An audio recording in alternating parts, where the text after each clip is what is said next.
Hey guys, Rob from the Off-Grid Tiny House. I'm going to turn you around so I can see. I got my glasses off. Okay. I just got back from the tiny house, guys. I should have brought the camera, but I didn't. And it kind of sucks, but what I was doing over there was the tree, if you saw my other videos, the tree closest to the tiny house from the river, that was kind of overhanging the roof a little bit. I knocked a branch off of that and took care of that. The tree's still fine. And what I discovered, wasn't looking over there, but you guys aren't going to believe this. What's growing in the tree are these. These are either wild blueberries or wild grapes. I'm not sure. They look like Concord grapes or blueberries. I've tasted the liquid. Here, I'll squeeze it in my fingers. Okay, hold on. That's what I get out of my, I'm not bleeding, that's what came out of here. And I think they're blueberries. Whoop. I tried to grab the seed out of there. Well, I have to vacuum it up. But yeah, so I got wild blueberries, guys, growing everywhere in the tree.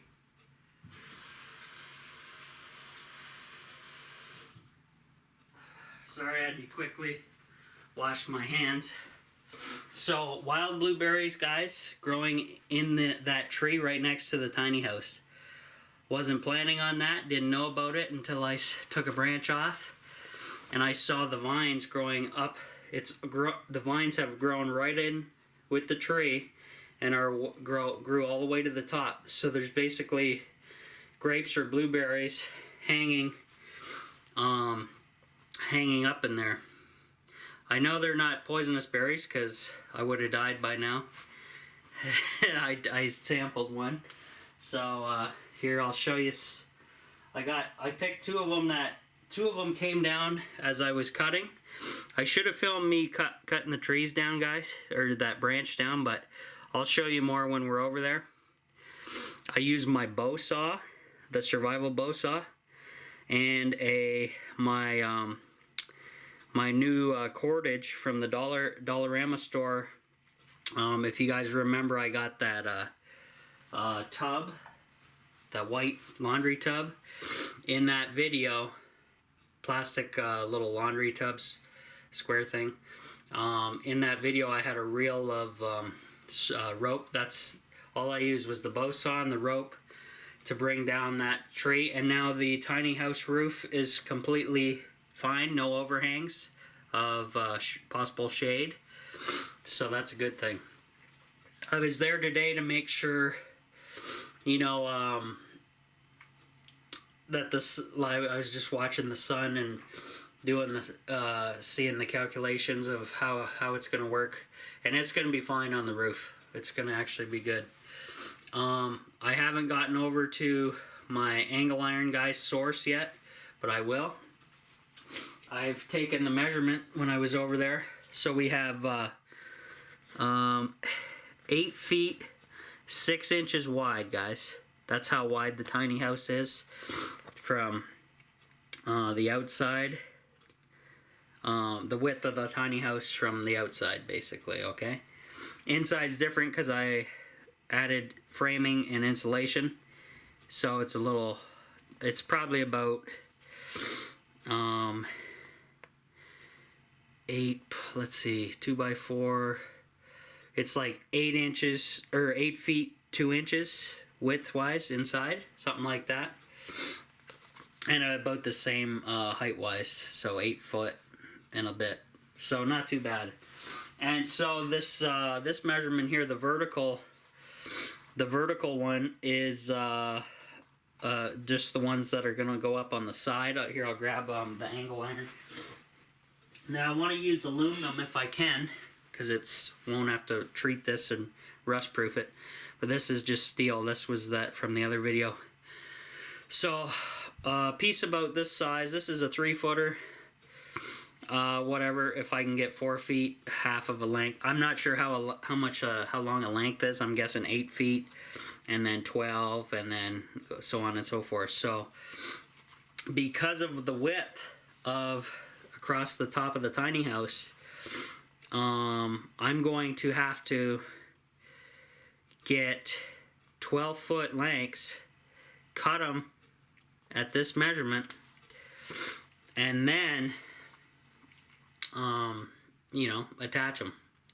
So that's quite a bit of work, because my original I talked to Stu, and some of you other guys commented that I should hold it at all the 4 corners, so I will be doing that.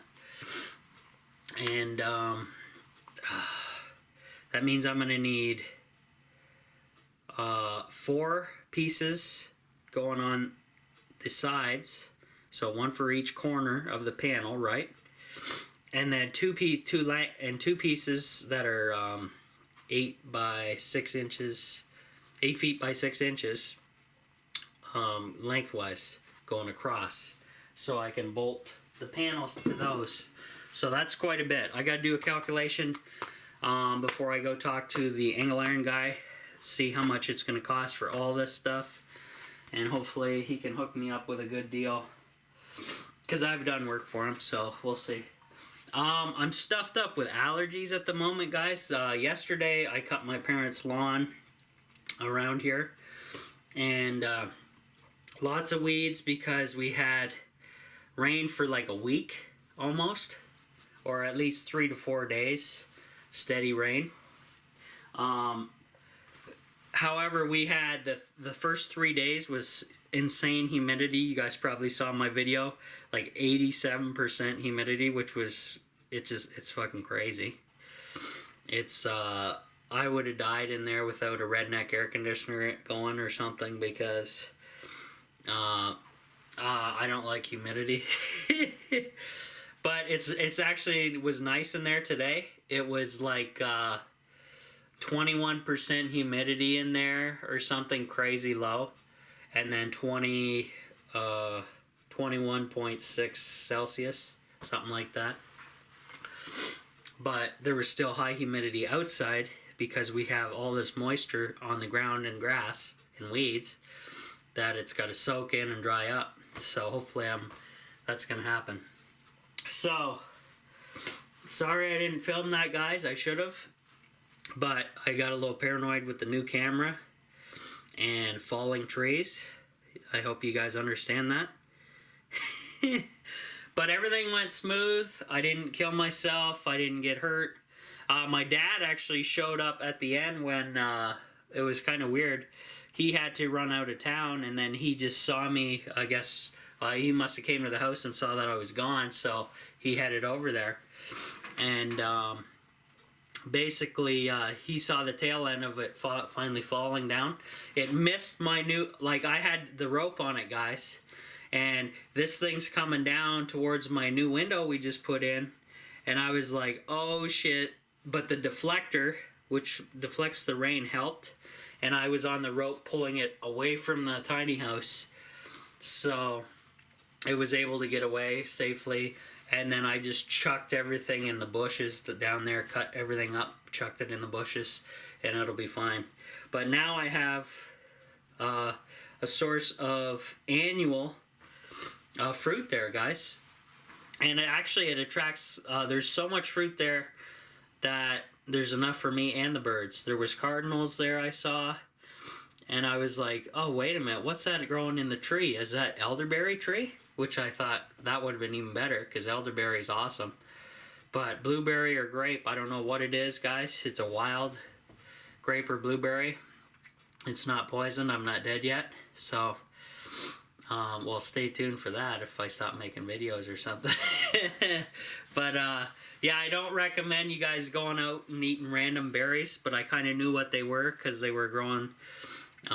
You could look at the stem of the plant and see how it's like this was like a vine, so it's either grape.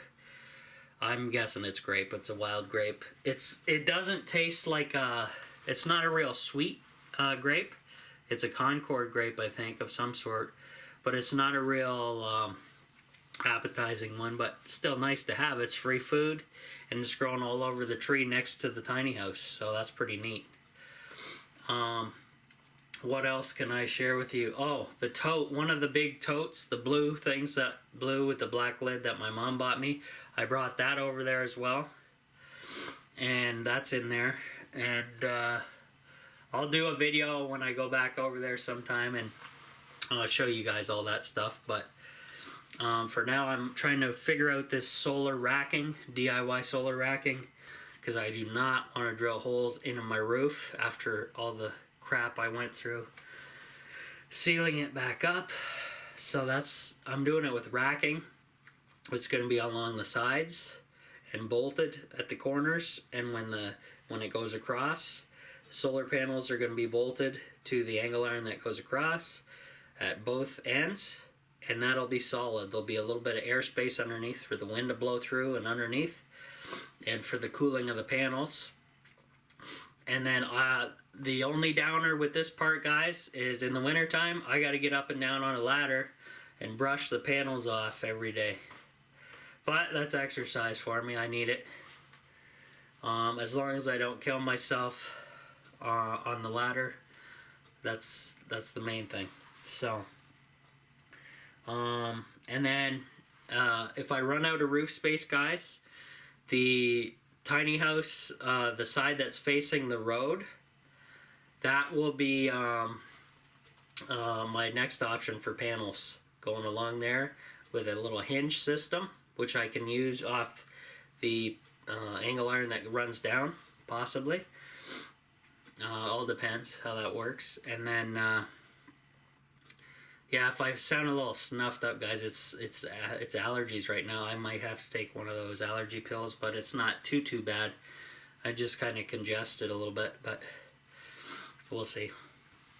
But yeah, once I get the racking up, and if my panels take up too much of the roof space, I still have the side facing the road, which I can then hook them on angle iron with a hinge and position them that way. And those will be easy to brush off in the wintertime. Now, I talked to Stu about this, High Tech Guy 18. If you guys want me to mention your guy's name, just talk to me in Google Hangouts all the time, because I'm transparent. I tell everybody in my videos who I'm talking to, what we talked about, blah blah blah blah. So if you want to get in on it, guys, you know how to get to me. All my links are in the description of each of my videos, pretty much. And I'm sure you guys can get me in the comments as well. But anyways, when winter time comes, the sun drops in the sky. I'm sure most of you guys know that from science class or whatever. So when I want to see what happens where the sun repositions in the wintertime where I'm at the new location, because that's going to be important for my solar in the wintertime. So I got to know that. So that's what I'm kind of waiting on, guys. And yeah, that's it from now from Rob at the Off-Grid Tiny House. I got my glasses off. You guys probably never seen me without them.